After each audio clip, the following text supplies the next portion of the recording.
Si belle étoile, le podcast qui vous propose de faire un pas de côté pour envisager autrement les événements qui se présentent à vous à travers le tarot de Marseille et les lunaisons qui rythment notre calendrier.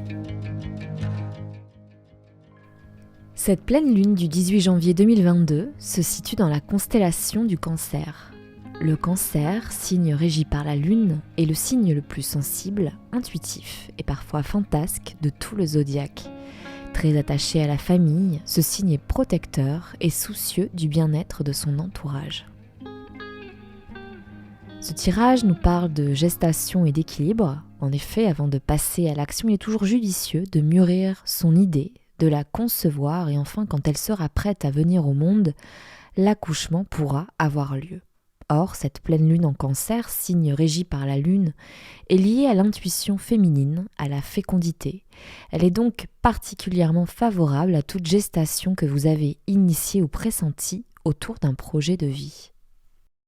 La justice, le pendu et l'as de bâton vous invitent fortement à prendre une pause nécessaire pour mûrir une idée, pour incarner un élan vital qui vous habite depuis peu. Peut-être l'envie de faire un enfant, de lancer un nouveau projet professionnel, de se convertir à un nouveau métier, d'adopter un animal de compagnie. Peut-être que toutes ces choses-là vous passent par la tête en ce moment. Peser le pour et le contre est en effet préférable et même sage pour passer à l'action et être prêt à entreprendre la mise en place de votre projet. Prenez le temps qu'il vous faut pour être sincère avec vous-même. Ne vous inquiétez pas du temps qu'il vous faut ou qu'il vous a fallu pour entreprendre les premières étapes concrètes de ce projet. Oui, il faut savoir s'arrêter, prendre une pause pour réfléchir de ce qu'on souhaite voir se révéler dans notre vie. Accueillir cette étape de la pause permet de se rendre compte de la dimension créative de la non-action, du travail émotionnel et psychique que peut induire une étape où l'immobilisme vous agace au plus haut point. Vous avez l'impression que rien n'avance. Or, tant que vous n'aurez pas accueilli cette étape de regarder en soi, d'analyser votre projet de vie d'un œil nouveau, de celui qui sait s'arrêter pour observer, comme le pendu, alors vous ne serez pas à même d'incarner la reine de denier. Lisez, écrivez, échangez et mûrissez en prenant le temps.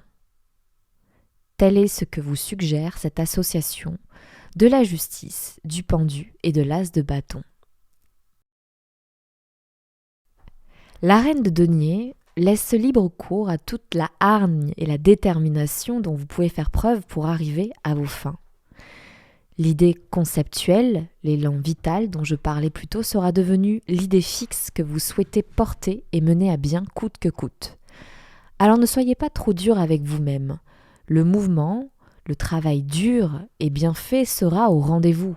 Mais avant, octroyez-vous du temps pour vous durant cette pleine lune du Cancer, propice à la gestation de projets qui n'attendent que vous pour éclore. Je terminerai ce podcast avec une citation de George Sand, femme de lettres du XIXe siècle, dont l'ensemble de l'œuvre a traversé les âges. L'esprit cherche et c'est le cœur qui trouve. Cette citation est tout à fait adaptée à ce tirage et à cette influence du Cancer avec la pleine lune. Le signe du Cancer qui, je rappelle, nous invite à la régénération, à la sensibilité et donc à savoir écouter notre cœur. Et cette voix du cœur ne peut s'élever que lorsque l'on s'arrête. Dans cette phrase, on peut observer une sorte d'opposition entre l'esprit et le cœur. L'esprit cherche, donc l'esprit qui est animé par la raison, par le mental, par la logique, nous aide à analyser, à faire preuve de sens critique. Mais au final, si nous ne laissons pas notre intuition, notre cœur prendre sa place, eh bien, on ne fera que chercher en vain, sans avoir identifié au préalable ce que réellement nous souhaiterions voir se manifester dans nos vies. Maternez-vous, prenez le temps de goûter ce moment de la pleine lune en Cancer et faites le plein d'énergie et d'émotions douce.